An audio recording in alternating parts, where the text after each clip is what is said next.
Welcome to this episode of This Way In. Today, we talked about the ego state parts of self. This is the first episode in the series where we're going to be talking about all the different 6 parts of self. And today, Brittney ran down all of the parts a little bit and how the practice came to be and the method. And she gave us some book suggestions for reference. And so I think this is going to be really, really interesting for you guys. Brittney, anything more about what you talked about today?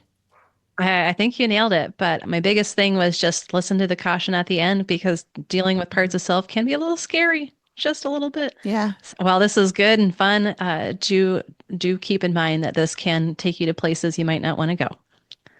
Yeah.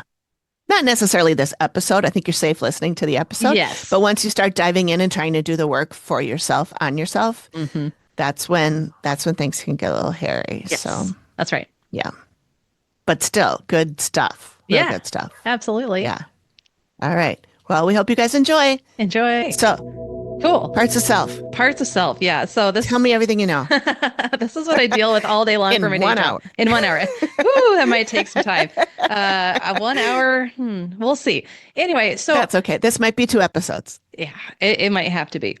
This is what I deal with all day long with my day job. So, being a mental health therapist, a trauma therapist. So, a lot of the time, it's not just like, oh, I was in a car accident one time and that was bad. It's so much more than that.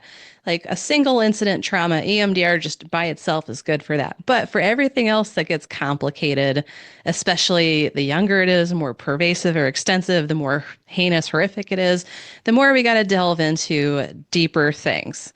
And this is where parts of self come in.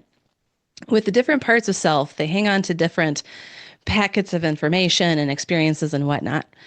So just like with the previous episode of giving the overview, one personality, lots of different parts. There's 6 basic functions of parts: kid, critical, logical, responsible, nurturing, protector. And so I'll do a more of a overview of all of these parts. So when things are fine, we're just living life, our expectations. Yeah, that's the word. Expectations are being met. Things are going well. Boss is good with us. We're financially secure. All of these things. We have our needs met. Things are good. Normally, we're going to see our logical, responsible, nurturing, and kid parts. So our logical part is the one that just thinks logically. This sounds pretty obvious, but logical part thinks logically. There's no time for emotion. If emotions come up, yep, it's an emotion, whatever, and let's move on from that. Logical parts just deal with the facts. So let's say I have some bills to pay. My logical part's going to be like, all right, when are these bills are due? What do I got to do to get these bills paid? Am I on auto pay? Do I have to write a check? So on and so forth. So logical part's really just the one figuring out what we got to do. How do I get from point A to point B? How do I want a new, I don't know. I want a new car. What do I got to do to save up money for that? What sort of financing do I need? So logical part is really just the only one that's there to figure stuff out. Hmm. When we're actually doing things like going to buy that car, going to pay the bills, then it's our responsible part that's stepping in and acting there. Our responsible part's the doer, while the logical part's the thinker. They go hand in hand. They're a good team. And so logical is thinking I get from point A to point B by going, I-90, blah, blah, blah, whatever. And responsible part's the one that says, all right, driving in the car, I'm getting there, here's my exit, so on and so forth. As soon as something happens that's not on the agenda or not planned or this is all wrong, then our critical part steps in. So I'm going to get back to that because I'm going to hang out in like when things are going well land. Logical Okay. and responsible will do their job very efficiently, very well until something goes wrong. Then they're going to dip out. So I'm going to get back to that with kid and nurturing. When things are well, nurturing part is there to just take care of us, those around us that we love, our pets. For example, I'm coming home to my husband after work. It's been a long day. Oh, sweetheart. Hey, how are you? How was your day? Tell me about it. Oh man, that must have been hard. Give me a hug. Let me make it better for you. That kind of stuff. Hmm. Hmm. Our nurturing parts care about our animals fed. Is there clean water in their dish? So nurturing and responsible go hand in hand quite a lot too. Because how are you supposed to nurture someone if there's no action or follow through? Sure. So nurturing's like, oh, my kitties, their water is so gross. I need to get it cleaned out. Responsible is the one actually cleaning it out. Sure. Okay. Their nurturing parts also care about us.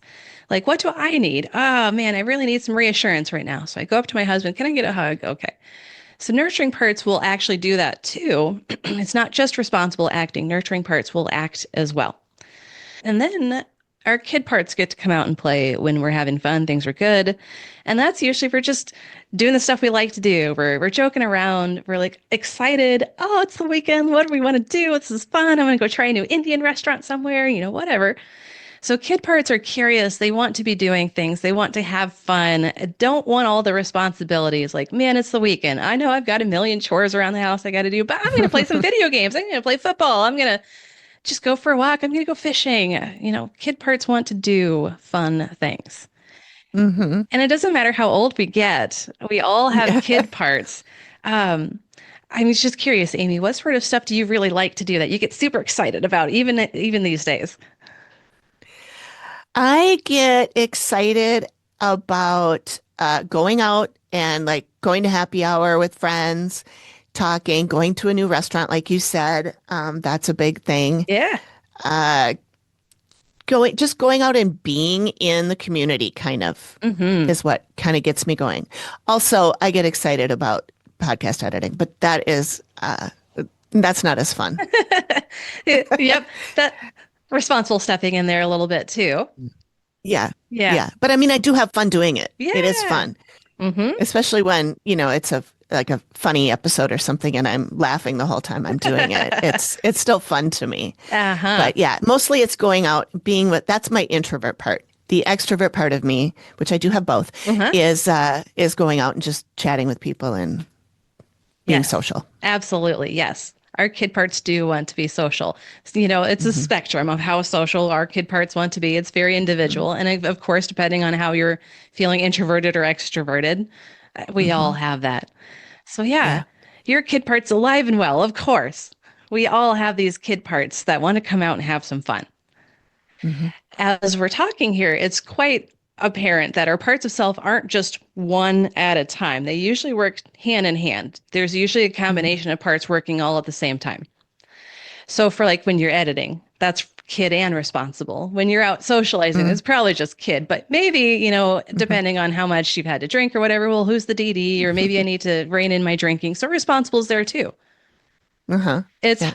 hard to be an adult and not have that responsible part come in and do its job. Yeah. Yeah. That's just kind of the way it goes. But, some of us are more kid or more responsible than other people. Hmm. I'm Yeah. I'm sure you can think of some people in your life. They're like, man, they're how old and they're still acting like this? Yeah. Yeah. Yep. They're still driven very much by their kid part rather Hmm. than maybe the more adult parts like logical or responsible. Hmm. So that's when things are good. Let's talk about when things aren't so good. So we're having a bad day, or we're deep in a flashback of a trauma, or our spouse is pissed off and they're just being mean to us, or whatever. Our critical part's usually the one that's right at the forefront. Because as soon as something's wrong or even not quite right, our critical part is very cued into that and jumps right on, like, what the fuck's going on? Hmm. To varying degrees. Sometimes like, oh, what's happening here? And other times it's like, what's happening here? So it Hmm. really depends on the situation. For example, we're watching news. There's always something horrific in the news every day, and our critical part can be like, man, this just won't end. Hmm. Sometimes we can think, well, what do we got to do to make this better? That's also our critical part. Both of those, what do I do to make it better? And there's nothing good. It's always going to be bad. It's very ends of the spectrum for critical part as well. The more burdened our critical parts get, so burdened with junk from like the past, traumas, bad relationships, you name it, whatever, uh, it gets more burdened. So the more burdened our critical parts are, the more negative we tend to get, the more just, eh, we don't have excitement. We're just cynical, jaded, all of those things. I'm sure you can think of someone who's just constantly in a pissy mood. Hmm. I can think of several people as well. It's not fun to be around them, is it? Right. Yeah, Right. No. it's not. When our kid No. parts want to come out and play, like you're Yeah. so social, and they're just like, it's like, right back at them. So Yeah. our critical parts come out too. That's Hmm. kind of a hallmark for critical parts. Anytime someone else's critical parts right there at the forefront, ours just comes right out too. Hmm. It's really hard to stay in a good mood, to stay curious, having fun if someone else is just being a stick in the mud. Really. Yep. Have you had Yep. experiences like that? I'm sure you have. I have. I have. I had a boyfriend in college. Hopefully he's not listening to this. All my friends called him the stick in the mud. Wow. He didn't want to do anything. And I mean, he could be fun and he did have fun sometimes, Uh-huh. but a lot of time he was just, ugh, I don't like that. Oh, I don't like that. Oh, this is Uh, terrible. Oh, mhm. I don't like that movie. Oh, that movie was bad. Oh, I don't want to go to that restaurant. I had something there 5 years ago and I didn't like it. You know, that kind of thing still. Yeah, he was literally called the stick in the mud. Wow. Yeah. So you know exactly what I'm talking about. Yeah. Yeah. Yes. So people like that who are very critical dominant in that way are just super to be around. Then Hmm. there's people who very critical dominant that are even beyond that. They're just straight up assholes constantly. Hmm. Not like Hmm. they're just trying to have a good time, they're trying to not have a good time. They're trying to make everyone else have a bad time too. Yeah. You ever met Yeah. anyone like that? Yeah. Not people that are like that all the time, Uh-huh. but people that are like that enough of the time where it's a problem. Uh-huh, for sure. Yeah. So what I'm really trying to explain is there's such a scale of critical part. It can be just like, yeah, this kind of sucks. This ain't quite right. Maybe we can make it better too. This is fucking terrible all the time. Yeah. Yeah. Yes. So critical parts are very tricky. When I deal with parts of self with my clients on an individual basis, it's usually the critical part that has the most work that needs to be done with it. For example, critical parts are very skeptical, cynical, jaded. So a lot of it is, I've got to see it to believe it. So, like when you are presented with something new and you're like, I don't know if this makes sense, and I don't know if I buy this kind of stuff. How much like chewing through it or time does it take for you to reach a conclusion like that? Yeah, this is legit or not? Just in general. In general, it doesn't take me that long. It depends on where I'm getting the information. Yes. If I'm getting it from one person who is dead set on this and Uh-huh. I'm not buying it, Uh-huh. I'm not going to buy it right away. I'm going to go get another opinion. Yes. But if it's something that I'm close to getting and then they explain it really well, then I'm like, okay, yeah, sure. Mm-hmm. Yeah. Usually it doesn't take me that long. Which is good. That's how we want our critical parts to be. We want them to be considering, is this right? Is this wrong? How much can I trust this? But when our critical parts are constantly like shooting it down, like this is wrong, this is bad, I can't trust this. That is just that's the type Hmm. of person you probably don't want to spend a lot of time with because you're going to be in a bad mood constantly. Hmm. Or you just have to not talk about whatever it is. Or anything. Yeah. Yeah. It's just people who are so burdened, critical, dominant. So when I say critical dominant, that's the part of self that's usually in the driver's seat. So when I say in the Hmm. driver's seat, that's whatever part or us is consciously calling the shots. So I'm going to get to protector in just a sec, but the overview of all of these parts of self is the self. The self is the whole. So that cliche, the sum of the whole is greater than the sum of its parts. That's the Hmm. self. The self is the ability to have self-awareness, to look inward, to self-reflect, to be like, all right, which part of me was acting up there? All right, it was kid part. That part was really upset because of XYZ, and my critical part took over because my kid part was upset. So the self is this neutral, wise, adult ability to really look inward and know what's going on, to direct what's going on when needed. A lot of the time, people describe the self as like the teacher in the classroom full of kids or the coach for the team, where like the Hmm. team is our parts of self. Hmm. Sometimes, when our parts of self know that the self should be in control, but they take over anyway, a lot of the time it's protector or critical, they'll come back later and be like, well, you weren't doing good enough to the self. And so there's Hmm. there's more work to be done there. So critical parts again get to be super tricky. And if I have to spend a lot of time doing parts work before I can work on traumas with clients, it's dealing with critical parts. Mm, okay. Out of all of them, kid parts hang on to so much junk, but it's our critical parts that Hmm. constantly have the issue and need to work through that. When our Hmm. critical parts don't need to work through it anymore, then we can get to the deeper stuff. And then that's where the magic happens. The critical part has to be convinced that this is the Yeah. right thing. Yeah. Well, I can see that just because people that are naysayers are people that probably wouldn't seek out therapy in the first place. Right. And then they go because someone told them to. Mm-hmm. And then they're like, oh, this isn't going to work. So I don't even know why I'm wasting my time. Yeah, And you got to get through that before anything is going to improve. absolutely. Yep. The statistics show that for therapy to be effective, a client has to have hope and expectation that therapy is going to be beneficial. Okay. That's Makes sense. like half the magic. If they Hmm. don't have that hope and expectation that therapy is going to help them, then it's not going to, period. Hmm. And that always starts with critical part. It's our Yeah. critical part that says, this is good, this is not good, this is right, this isn't right. Hmm. And then varying degrees more than that. That's the basic principle of what our critical parts do, right and wrong, good and bad, that kind of stuff. Hmm.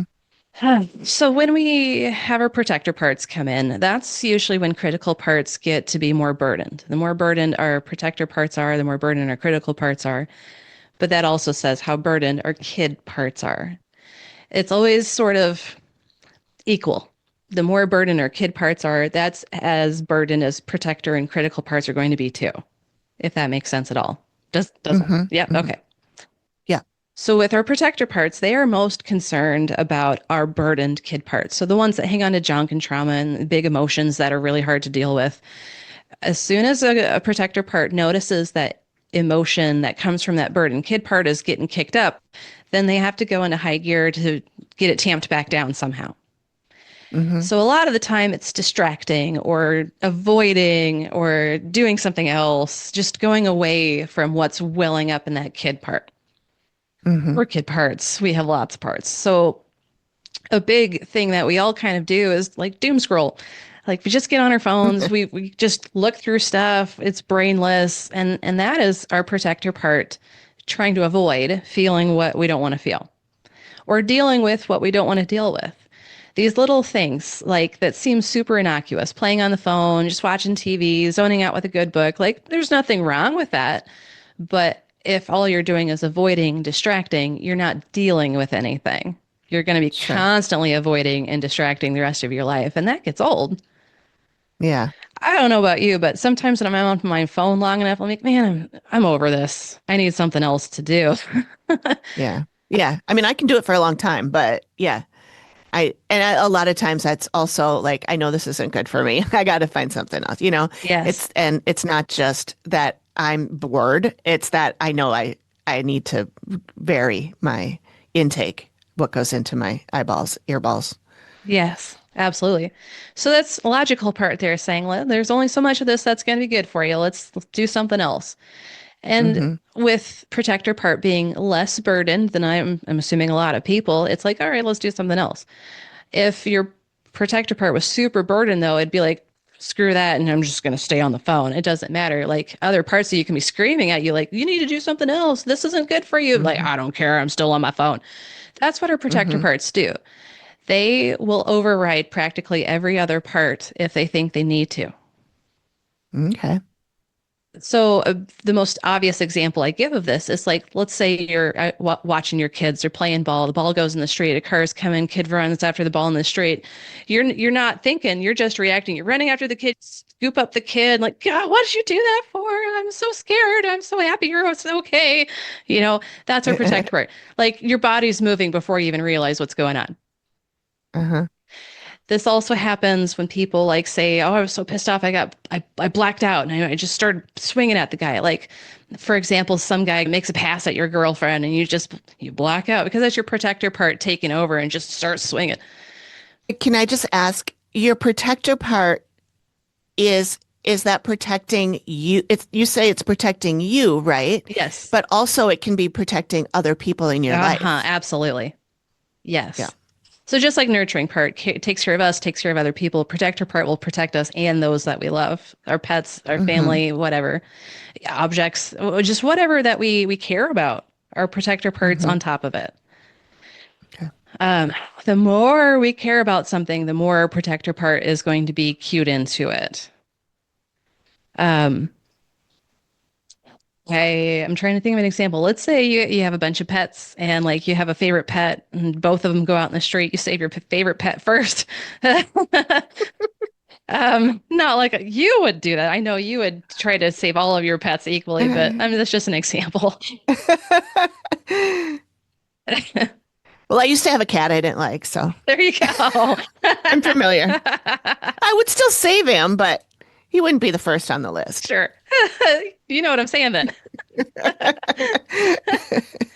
Sometimes when our protector parts get really burdened, that's when things get scary because really burdened protectors tag team with burdened critical parts. Basically, they think everything is a threat. You look at me wrong. You're a threat. You said something I didn't want to hear. You're a threat. Anything. Black cat walks in front of you. Oh, this black cat's got to die because it's bad news, you know? So protector parts and critical parts, they really get to the point where we have to eliminate threats. And that usually means hurting or killing things or people. So Mm-hmm. that's when things get scary. Scary, yeah. Yeah. Ted Bundy is probably a good example. Like I've seen enough documentaries and whatnot about him where people would say, well, people who lived say like his eyes just turned black or whatever. And Yeah. I don't know his history well enough to definitively say, but knowing that he was given up for adoption and that kind of stuff, he has severe attachment trauma. And so Mhm. the threat from attachment trauma really comes from the very, very deep basic needs that we have. Just the need to be validated that you're a human, because you're a human, you have value and worth. That need was not met. And so anytime that unmet need gets triggered, then protector part just takes over everything. Critical part, protector part just run the show. And then it's just in a split second, he's trying to kill someone because that threat was so big. Mhm. I don't have a better example than that, but basically, anytime someone murders someone or worse, it's protector part saying this person is just too big to keep around for my own safety in other Mm. ways. And it's not physical safety, it's usually emotional safety that protector parts really Sure. freak out about. Because let's face it, with Ted Bundy, like those women he were killing, there's no way they were a physical threat to him. Right. So it was all Right. And like other serial killers too, I'm thinking, they don't even know their victim. right. They fit a description. Yes. And so like let's say they look like their mother. Mm-hmm. So then the mother is what's coming up for him, right? The Yes. threat of whatever his mother was doing, and now he has to kill this woman because she looks like his mother. Yeah, that's right. Okay. Yep. John Wayne Gacy. So him, one of the things that I know that he killed people for is he was a family man. He was a member of the Mm-hmm. community. He was straight white guy, but Mm-hmm. apparently not. And so anytime Mm-hmm. someone had any sort of like knew he was into dudes or knew what he was like, they had to die because that was a threat to his Mm. life, Sure, his reputation. his Yeah. reputation, his lifestyle, all of those things. Yep. Yep. Yeah. So really, protector parts in these instances aren't necessarily killing for our physical safety. Mm-hmm. So for most people, our protector parts aren't that burdened. They're not that out of whack. And so if we end up killing someone, it's really because it's self-defense. So we're being physically attacked. Someone's breaking, entering our home, whatever. That's when we kill someone because we have to for our own life, essentially. Survival. Yeah. Yeah. And then we feel horrible, like, oh, I can't believe that happened. How did I do that? And oh, I wish I wouldn't have done that and all these things.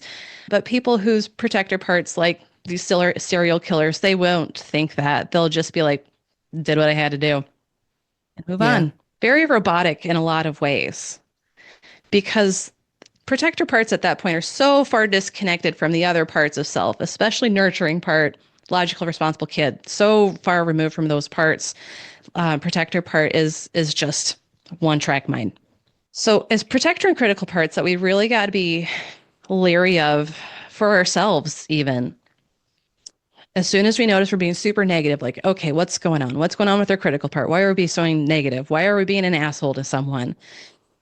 That's the first thing we got to ask ourselves to look inward and to figure out, okay, yeah, I'm feeling out of sorts because of X, Y, and Z, and my critical part's just on top of it because my kid part's feeling so whatever. Hmm. If we don't self-reflect, then we can very easily, every single one of us can very easily delve into asshole territory or worse. It can be really detrimental, not just to ourselves, but to our relationships, those around us. So, the people that you know that have been super negative in your life, how have you ended up feeling around those people after a while? It depends how I'm feeling, how I came into it. If I was already in a bad mood, then Mm. I spiral into I just sponge off whatever they're giving out. Yeah. Because I don't know if I'm officially an empath or anything, but I definitely feel other people's energy and feel other people's stuff. Hmm. And if someone's in a great mood and I'm not in a great mood, I'll be in a great mood, Yeah. and so it goes both ways. Hmm. So if I'm in a really good mood and the person is doing that, I just have to walk away. Yeah. I That's just right. have to say, we're not talking about this anymore. Mm-hmm.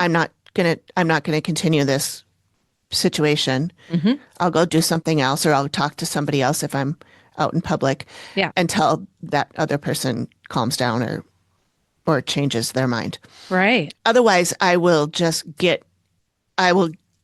get into it with them, trying to convince them not to feel this way or think this way. And that Uh-huh. never works. That's And right. so then I just get defeated and Uh-huh. then I get upset and then I'm mad. So I've learned that I just have to be like, okay, done. Yep. I'm not continuing this conversation anymore. Yeah, which is a good boundary for yourself. What happens there is your critical part starts getting with their critical part, and it's just a Mhm. downward spiral. Right. Yeah. And so you've learned for yourself, like, I'm not even going there. I'm just like, cut it off, move on. Yeah. Yeah. And so that was probably logical, probably protector in there a little bit too. Because you know you Hmm. how you end up feeling. You don't want to feel like that. You don't want to think like that. Yeah. So just call it as soon as you notice it, you're going to be good. So exactly. That's your parts of self helping you out there. That's where you what you Hmm. want your protector and logical part to be doing for you. Good. When you did get into those sort of critical spirals with other people, when you walked away from that, how did you feel emotionally and physically? Drained. Yeah. Drained. Like I have no energy Yes. and like almost hopeless. Uh, Like, well, I can't do I'm also like a fixer. Like if yeah. somebody's upset, I want to make them feel good, that kind of thing. So, Hmm. and if I haven't done that, then I feel like I failed at that, so Hmm. it's a lot of bad, negative Hmm. feelings Yep. and physically feeling like drained, like I Yeah. could just zonk out. Uh-huh. And that's a good mention of how that happens. Like when our critical parts and protector parts are in the driver's seat, our stress response is on. The more burdened our critical and protector parts are, the more our stress response is on. And so having that sort of dialogue that's just the downward spiral that your stress response turns on and it's just getting higher and higher and higher and higher. And then by the time it's over, it can crash. And Hmm. that's when you're drained because you were working with so much energy just through the stress response. And as soon as you can be Yeah. done with it, stress response is done with it too. Screw that. That sucked. Yeah. Yeah. Yeah. So it's often very detrimental to us to be dealing with very burdened critical part people on a regular basis. Hmm. Have you ever worked at a job where your boss was super negative or you had a super negative coworker, someone that was just kind of in your orbit constantly? Hmm. Yep. How was that job for you? It was easier when they didn't come to work. Uh-huh. Yeah. It just makes a bad feeling for everybody. Hmm. I Yeah. mean, I worked with somebody she was grumpy all the time. I always pictured her like the Peanuts character that has the black above her head. Yeah. She was always grumpy and looked grumpy and walked Uh, around all the time. wow. And she was also kind of funny. And Uh-huh. so sometimes you weren't sure if she was just doing a bit Hmm. or if she was really grumpy. Most of the time she was just really grumpy. Got it. But it was really hard to be around her. Yeah. And everybody felt it. Mm. It wasn't just the people that were right across the hall. It was anybody who encountered her during the day. Yeah. And we all kept saying, I can't imagine being her. It's hard Ugh. enough being around her. I can't imagine being her. Right? But, but yeah, it makes it hard for anybody to get along or have feelings with anybody that is a positive interaction Hmm. when you've got Grumpus over there bitching about everything. That's right. Yeah. Grumpus. I love that. It's kind of amazing how much you can feel the difference in the air when someone like that's Hmm. around or not. Yeah. I bet the day she was gone, everyone was in a better mood. Oh yeah. Oh yeah, for sure. Yeah. And so the other point of these parts of self, it's not just how they're interacting, what they're saying, doing. It's the emotional feels, the like the psychic feel, the aura feel, just the Hmm. feel that we get being around these people is so vastly different.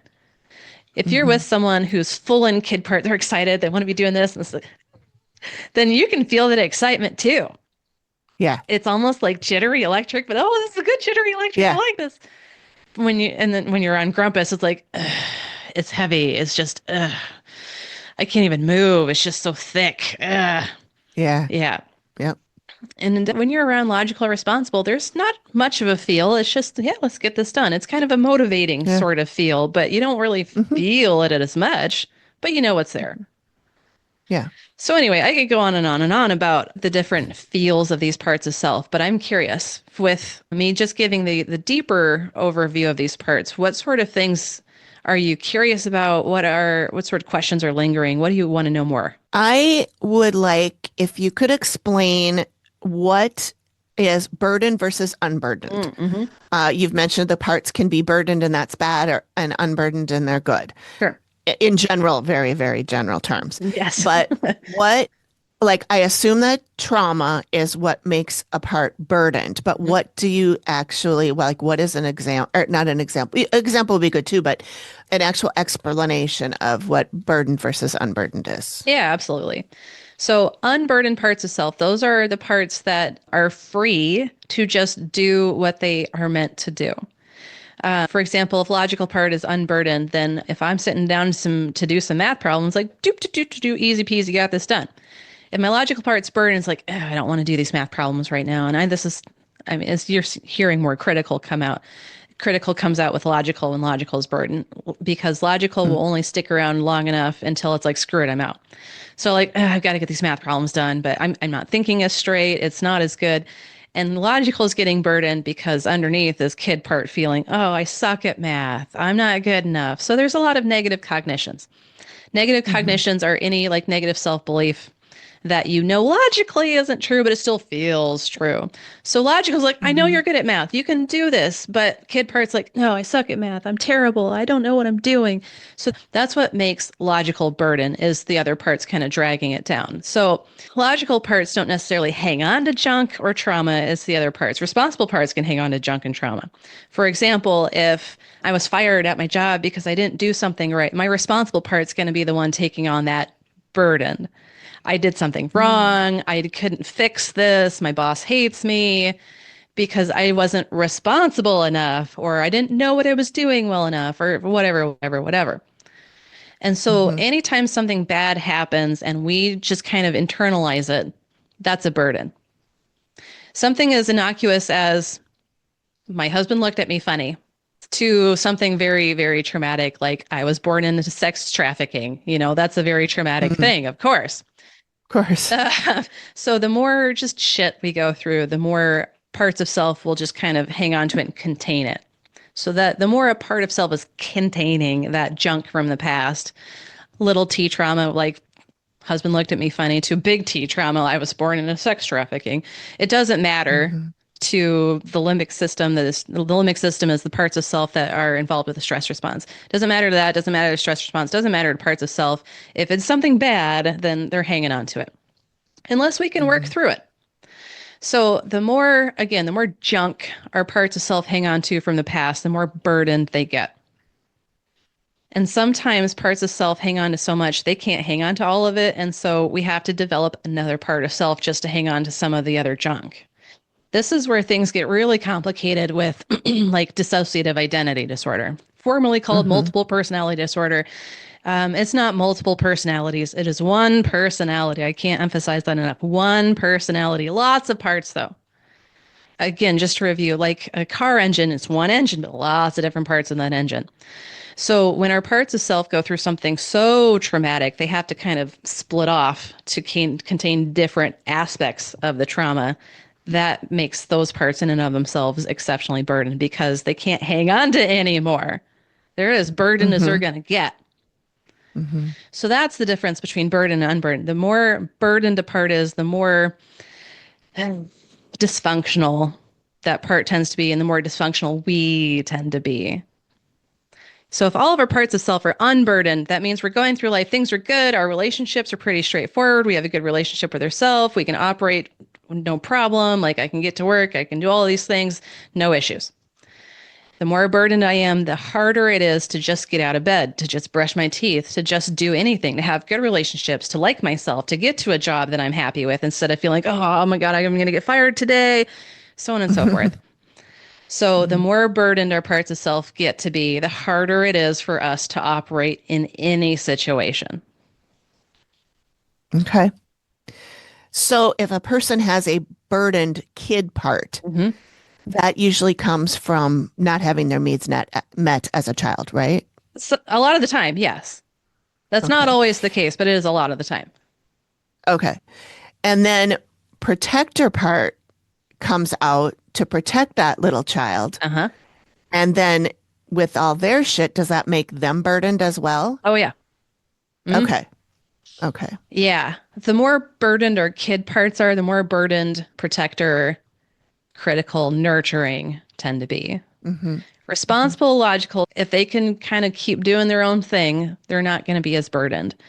For some people, Mm-hmm. like they're really good about compartmentalizing, and that's kind of an old term that I think we all know and heard. We know what it is. So compartmentalizing is basically, well, I'm feeling this way, so I'm just gonna kind of shove it off this way, and I'm gonna focus on this. And that's what our Mm-hmm. parts of self are there for, to help us compartmentalize, because we're not going to get through life if we're constantly stuck on how we're feeling terrible. We're not going to be productive. We're not going to be able to do anything, like let alone take care of our basic bodily needs. If I'm deep in my emotion, I'm not eating anything, I'm not taking care of anything. So Mm-hmm. compartmentalizing is so important. That's why we have parts of self. So yes, the more burdened kid parts tend to be, the more burdened the rest of our parts tend to be. And at some point, logical and responsible can't even do their job. Mm-hmm. Have you met anyone who's like, for example, so depressed that they can't even get to work? They can't do it consistently. They just can't keep a job. Yes. How hard is it for that person that you know for them to do anything else? I know that the person I'm thinking of, I never really thought about it as her being depressed, Hmm. but she definitely was unable to do much of anything. She didn't shower, I don't think. She didn't wash her clothes. Sure. She would show up, you know, she was a drinker. So she would show up, already drunk at 3 o'clock Hmm. and, and things like that. She could never keep a job. Hmm. Every job she had, she got fired. Yeah. And everything went wrong. Mm. And never I did something wrong. It was always this happened to me. I'm a victim. And Yep. then I got evicted. And then well, you got evicted because you didn't pay your goddamn bills, Uh-huh. you know, and it never taking responsibility for anything that was going wrong. It was always out external things that were happening Yep. to her. Yes. Yep. Absolutely. That's a great example of how logical and responsible can't even do their job anymore. Hmm. They've just given up. Yes. They've just, Sounds like, yeah. yeah. Yeah, because how are they supposed to operate when there's that much heaviness coming out of her kid and protector parts? Protector part is Hmm. basically saying, "Oh, you don't have to go to work. Oh, don't pay the bill. You're going to be okay. It's fine." because thinking about paying the bills or going to work was too overwhelming. Mm-hmm. And Mm-hmm. so that's when logical and responsible were like, there's nothing I can do. I'm done. Yeah. Yeah. So that's logical and responsible. Well, responsible does. Logical doesn't necessarily get burdened. It just goes offline, Mm-hmm. screwing them out. Yep. Responsible will still try something, anything, Mm-hmm. but it's like when it gets to be everyone else's fault, then responsible is feeling super overwhelmed too and can't do its job as well, even though it's still trying. Mm-hmm. So one thing I definitely should probably talk about is like the history of ego state. So I know I brought up how pretty much started with Freud, id, ego, superego, that kind of stuff. There's been a lot Mm-hmm. of different transformations and iterations over the years to where we have internal family systems now, and that's a evidence-based essentially modality. So when we have evidence-based modalities, a modality is a therapeutic technique to help work out, it doesn't have to be trauma, but just to help with someone in therapy. So modality, it can be internal family systems, which is a type of ego state therapy. It can be cognitive behavioral therapy. It can be EMDR. So that's a modality. It's just a different therapeutic technique you're using. So with internal family systems, Dr. Richard Schwartz, he's the guy who developed this one.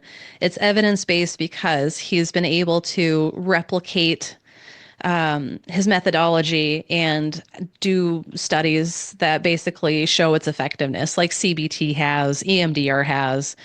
Ego state in general, since there's a lot of different ways to do this, has not been as extensively studied and whatnot. And so when it comes to talking about ego state, I'm talking about any type of ego state. Internal family systems is just one of them.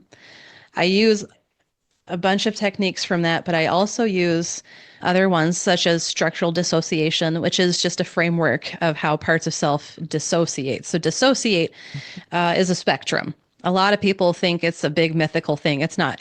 Everyone dissociates. So like we're driving home from work and we're like, tra la la, I'm in my head, I'm just reviewing the day. And then we make it home like, oh, that was fast. How did I get here so quick? Because we were spacing off. That is a form of dissociation. So that's the very mild end of the spectrum. We all get that. Mm-hmm. Dissociation is just a lack of conscious awareness to something.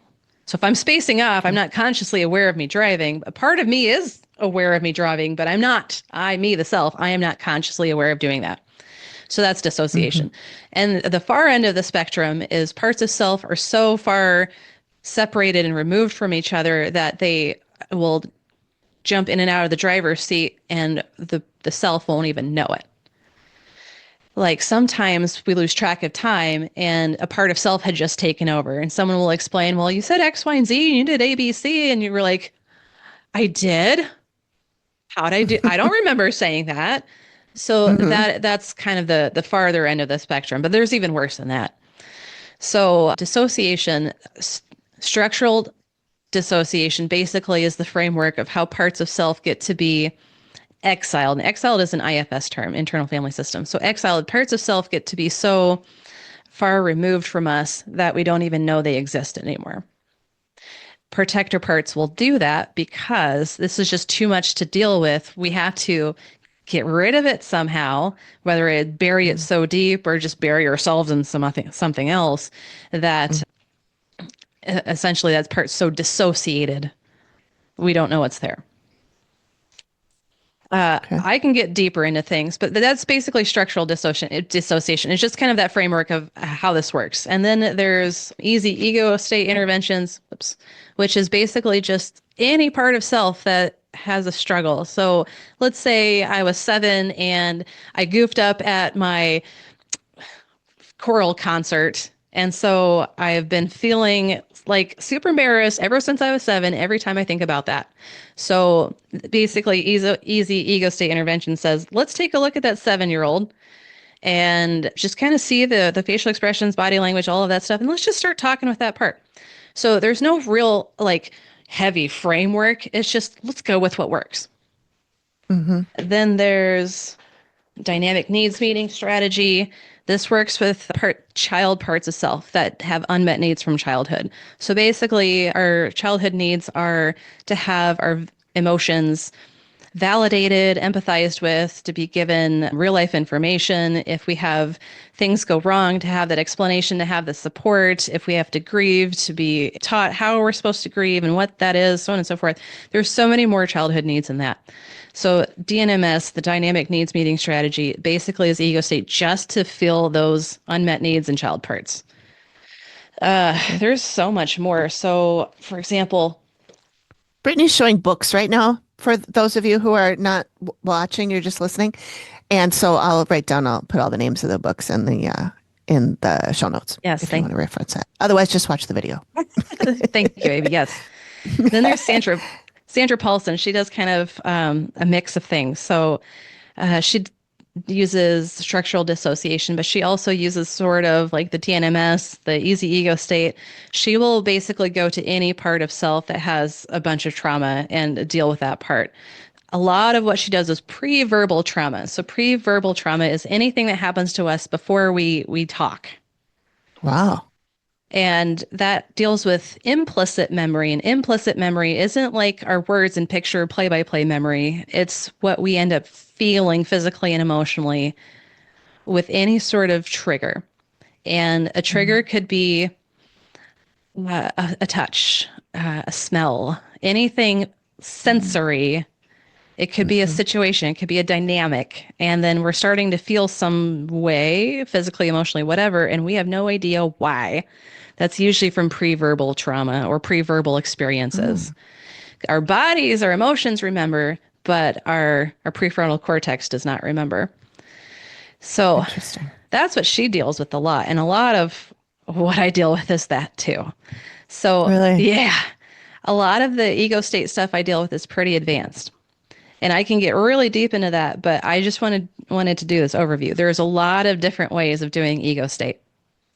The main people who kind of brought all of this together in the past, Freud started it, and then, Jung, and then there's Freud's contemporaries and so on and so forth. And then in like the 70s, Watkins I think it was a married couple. I don't remember their first names, but Watkins, they basically, I don't want to say codified, but they basically kind of brought all of this together into a nice, neat little package that explained what ego states are and what ego state therapy is.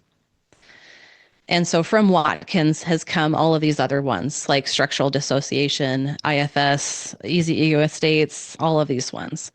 So Watkins really helped to bring it all together, and then things started kind of branching off again.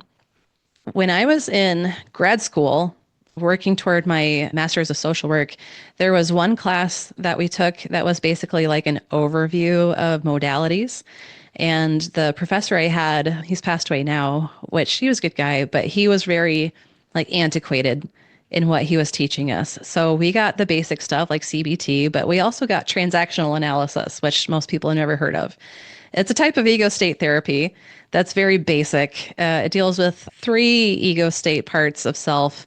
So that would be parent, child, and just general adult. So in these transactional analysis ego state, it's again very basic. Like, well, how are you feeling in your interactions with this person? Are you feeling like a child? Are you feeling like an adult? Are you feeling like a parent?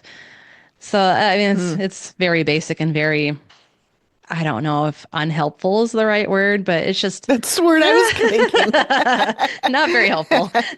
Yeah. So anyway, I just wanted to kind of throw off that there's so many different ways of doing this. So if you are interested in doing ego state, just looking into it yourself, diving into it yourself, there's a good book called The Shadow Work Journal, and this is based off of Jungian parts work. So the shadow is basically the parts of us that we don't know about. So for example, if we have any part of us that's like we're ashamed of as well. Like, oh, I know this is in me, but I don't want it to come out. That's also part of the shadow. So anything that we don't know about or anything we're keeping inside. Okay. There's also, Is that what they mean when they say you're doing shadow work? yeah. Yeah. You're dealing with parts of self that you don't know well, or you just don't know, period. So that's shadow work. Okay. So that's one. There's also a book by Richard Schwartz. You're the one you've been waiting for. This is geared toward basically anybody, Joe Schmo off the street, to deal with their own parts of self. That's a good one. And as far as any other like her layperson book, I don't think there's many because it's geared toward clinicians.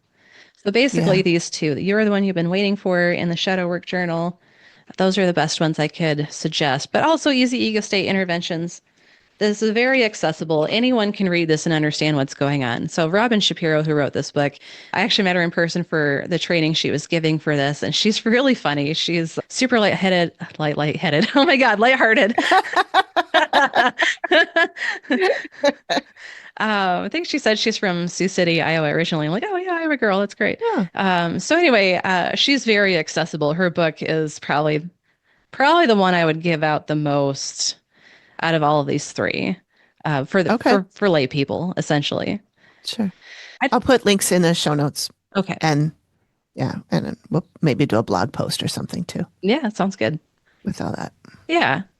What really set me into doing parts work, though, was after I started doing training for EMDR, so eye movement desensitization and reprocessing. There's different levels of training in EMDR. So you can be a basically trained EMDR clinician. The basic training is basically like 30 hours of training. So like you're in the actual training, you're doing the practice with the other trainees, whatnot, and then 10 hours of consultation on top of that. So they expect you to start using EMDR when you're working with clients, right?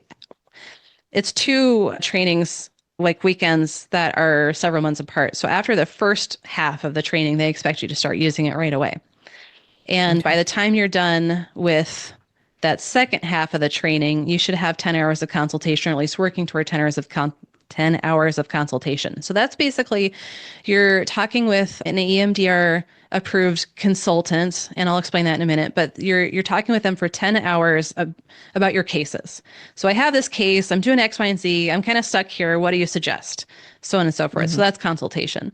So that's to be basically trained. You have to have these 2 weekends plus the 10 hours of consultation completed to be basic trained. Once you're basically trained, you can do EMDR just fine. However, that is the bottom level. Most people you're doing EMDR with don't have that, oh, I was in a bad car accident and it was one and done kind of deal. That's not it. You're dealing with people who have chronic trauma, whose lives are constantly in flux, so on and so forth.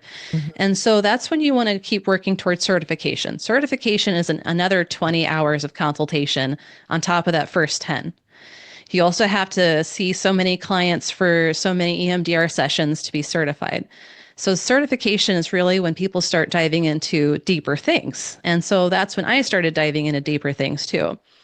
I went to Jim Knipe's EMDR Toolbox training. This is one of the best books, one of the best trainings I've ever taken in my life. Jim Knipe, if I ever meet him in person, I did meet him in person, but if I meet him in person again, I'll probably give him a big hug.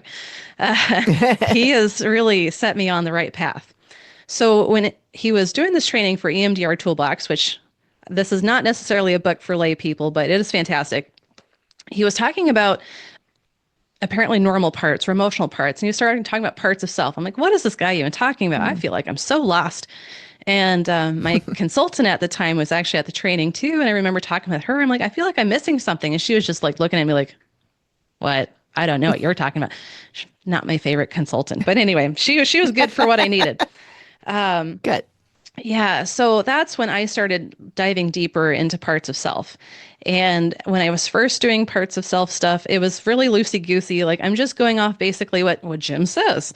And so Hmm. his framework is structural dissociation. So it was the apparently normal part of self, which is basically the part that we all see. Like if you're at work and you're putting on a face, things are good, that's the apparently normal part, but you might be feeling really like depressed or sad or anxious or whatever underneath, that's your emotional part. So that's more of the basic stuff. So once I started getting into the deeper EMDR things and getting deeper into the ego state stuff, I just kept going further and further and further. And to where ego state is my main jam, with EMDR basically in an adjunct. Whereas I started with Hmm. EMDR just straight up and the ego state was an adjunct. I flipped it. Hmm. Okay. What really set me on this path to flip it was my training with Julie Debevoise, who came up with the basic 6-part system. So this is a psychotherapist out of New York who has kind of incorporated these different ego state things into her own system. She knew about the different functions of parts, and that's how she started her framework. And that's what I do. Kid, critical, logical, responsible, protector. Those are hers. And so with her framework, I was able to be more concise and like structured with what I was doing, whereas before it was more loosey goosey, like I said. Mm-hmm. So, doing the mental meeting space, that's basically a way to visualize inside what's going on with their parts of self. So, mental meeting space is just a place for a client that's real or imaginary, somewhere they've been to, somewhere they haven't, but somewhere that feels comfortable but conducive for dealing with parts of self. And so she came up with that. She came up with the basic 6 part system. And since I took that training for the first time in 2018, then I have been an ego state therapist as my main jam essentially since then. Okay. It is so important to know what you're working with on the inside with yourself, with a client, so you can have a better understanding of how you're trying to get to where you want to be. I don't know if that makes sense. Does it? Yeah. Yeah. Okay. I think so. All right. So basically, everyone I talk to as a client, I do the parts of self with. Even if we're not necessarily doing ego state constantly or even much at all, I always start with parts of self with the concept, because sometimes it just helps. Like for people to know, oh, it makes so much sense why I'm so confident here, but feeling so anxious there. And it doesn't make sense why I could be Mm-hmm. so confident and not so confident. It's different parts of Mm-hmm. self. So, Mm-hmm. really, just being able to explain all of this really demystifies so many things for people. Yeah. All right, I feel like I've kind of went off the rails there. Where do I need to get back No, to? I don't know. I think that's good. I think that's a good overview of what we plan to do for the rest of this series, which is to each episode or each week take a one of the parts and really talk about that part. Hmm. And then we'll end, I think, with how they all work together, which you've already done a little bit of. Hmm. But now I like a way to explain all that stuff once listeners have learned everything that you're going to teach us about the different parts, Hmm. then you can get into like more examples and things like scenarios and stuff like that where they work together. Oh, yeah, absolutely. Yeah. That sounds good. Oh, I think this is fun. I love this stuff. So interesting to me. Hmm. Yeah, It's so cool. I've said for several years now doing therapy that everyone's brain is a universe. Yeah. Just how deep we all are. Like some of us are pretty shallow, but in general, in general, we're pretty deep. Yeah. That's cool. That's a cool way to look at it. Yeah.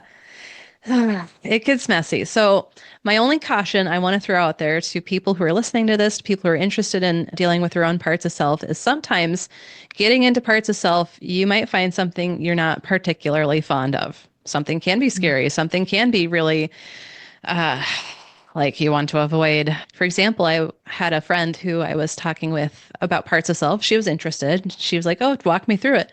And we started talking with her parts of self. And then one of her kid parts remembered something that happened to her when she was a teenager with a boyfriend at the time. She's like, "Oh man, I really don't want to deal with this right now."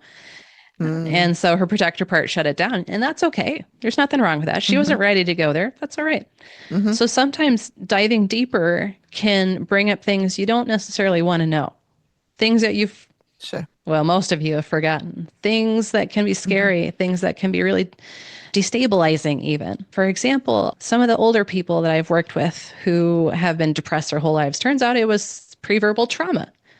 And they found out what Oh. that trauma was through Sandra Paulson's sort of interventions of the dealing with the pre-verbal trauma and ego state that way. They realized, Hmm. oh, something bad really happened that I did not want to know about, but I guess we're working Hmm. through it, so that's a good thing. Yeah. So if you're diving into your own parts of self by yourself and you come up with something that you're really scared of or you don't want to deal with, that's okay. You don't have to keep going into it. This is Hmm. just for fun. And if you want to do something deeper with your parts of self, I highly suggest finding an ego state therapist. Hmm. You can do this work on your own, of course. That's what the shadow work journal's for, but that doesn't go as deep. You can also develop some skills just by listening to what we're talking about and doing it that way. But again, this can be scary. This can be destabilizing. So if you find that there's a part of self that you weren't expecting to find, or there's some burden there that you weren't expecting, Hmm. just take a deep breath. It'll be okay. And just reevaluate where you actually want to go with it. Hmm. Hmm. So that's my caution. This can be All right. scary. Yeah, I imagine, especially if it's something that your protector, I suppose, has hidden from you Yes, absolutely. from so long, Yeah, or pre-verbal stuff where you just didn't even really know what was going on. right. I'd never heard of the pre-verbal stuff. And I guess I assumed that if something happened to a baby, that it would stick with them, Yep. but it is hard to wrap my head around how that baby as an adult would find that or figure that out or deal with that. Yeah. It So, it's definitely a longer process of dealing with preverbal trauma because as adults, we have logical and responsible parts to be able to put words to it, to put meaning to it. hmm. Whereas preverbal trauma, we don't have words, we don't have meaning, Hmm. just feeling exactly. And so being able to bring that from very, very, very young kid parts to more adult parts to the self, that in and of Hmm. itself is often the healing that's necessary.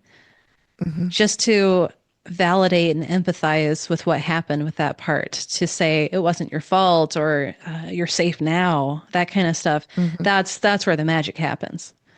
Yeah. So that's what unburdening a part of self does. Helping that part of self let go of the burden, working through the rest of the stress response so it can successfully turn off, so on and so forth. So, unburdening a part of self is always what I'm going for when I do ego state therapy. And Hmm. sometimes it takes years, especially people who have preverbal trauma. Sometimes it takes Well, years and years. Especially the more extensive it is, the more heinous it is, the longer it takes. yeah. Well, So sometimes it takes a while to help parts unburden because there's just so much junk and there's layers of burden too. So if all parts of self sort of get burden on this layer, and we can work through this layer and then it goes deeper. hmm. There's lots of layers. So Yeah. it gets complicated. Yeah, I bet. I don't know how you do this every day with people. Uh, that's a good I question. mean, I don't know. Yeah, I don't know. That maybe that's a whole episode in its own. I think you're right. How do therapists deal with listening to other people's shit all day? Yeah, Ugh, it's gotta be hard. it can be. Especially with somebody like you who is like me, can feel other people's energy Oh and yeah. stuff like that. And I know you do telehealth Hmm. 100%. Yep. So you're not in the room with them, Right. but still you can still feel it through Yeah. the Zoom Oh yeah. or whatever. Yeah. Yes. Yeah, I had one guy who was so anxious all the time. I literally had to, Uh, hang on, let's see if I can grab this just a sec. I literally had to grab my selenite and hold it the oh, entire session, every oh session my with this God. guy, because he was so anxious. By the time I would be done with the session, I would just be like sitting here shaking, Yeah. that anxious. Oh my God. Yeah, and that And was selenite helps with that. selenite does I've help got with that. I've got some right here. Nice. Yeah. No, I made Or sure to get actually, a big piece for myself. yeah, I have a couple, I think. This one actually is rose quartz. Oh, here's it. Here's the selenite. Yeah. Yes. That's pink, Hmm. but it is. And then I have another one in my window because somewhere I read that you're supposed to put it in your window so it gets charged by the sun. Oh, yeah, absolutely. Hmm. So it's in my window right now. There's no sun today, but No, of course not. it sits there all the time. Yeah. The selenite definitely helps. There are, like we were talking earlier, we can feel the vibe from off of other people. And this is the same Hmm. thing. And what I'm feeling off other people really tells me how burdened or not that their parts of self are.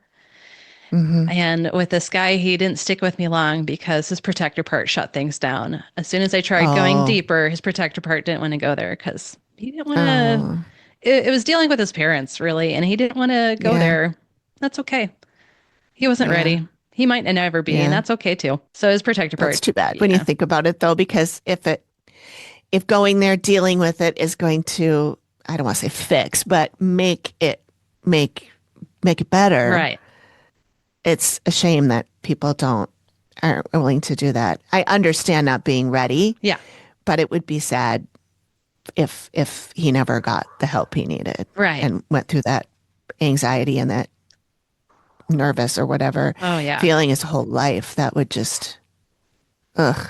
The best thing I can say is protector parts know what's going on within the system of parts Hmm. pretty well to be able to say we Hmm. can handle this or we can't handle this. Right. Right. Protector parts, when they're really burdened, don't think that any part of the system can handle it when they can, but the readiness is part of that hope and expectation that things will get better. Hmm. Part of the scariness of dealing with or being in therapy is going to places you may not think you need to go, whereas the therapist like, we got to go here, and you're like, I don't know about that. And that's pretty much what that guy was doing. His protector Yeah. part was shutting things down, and eventually he just stopped showing up. Like, that's fine, whatever, Hmm. that's fine. Because sometimes our expectations of ourselves, the world, how things are supposed to work, other people's expectations for us, that's our critical part, of course, those really interfere. Hmm.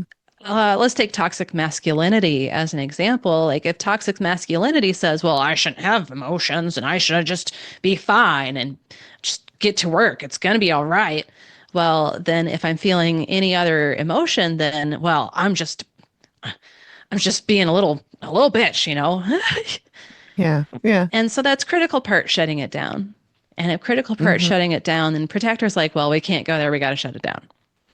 So Hmm. these expectations that we don't even necessarily know we have sometimes really interfere.